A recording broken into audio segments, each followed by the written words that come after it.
Prince William County Chairman Corey Stewart won the Republican nomination for U.S. Senate and now goes up against incumbent Tim Kaine. WDVM's Lena Shirazi sat down with Stewart, and she has more on how he plans to mirror the president's agenda.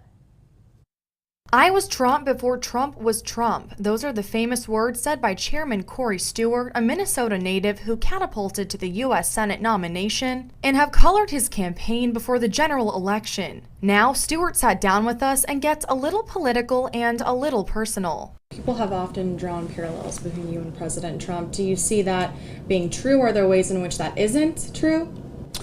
He's got better hair than I do. Look, his style's a little bit different from mine, but we're similar. I've always been somebody who speaks his mind. I think that's a form of honesty, and I think that we need that in America today. And so in those ways, we are very similar.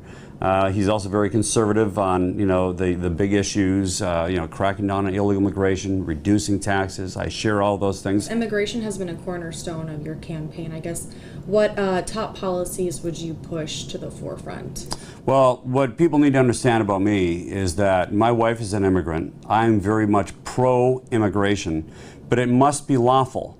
And it must be lawful because if you don't have a border, then what happens is people come across the border, you don't know if they have a criminal background, you don't know if they can support themselves and their families.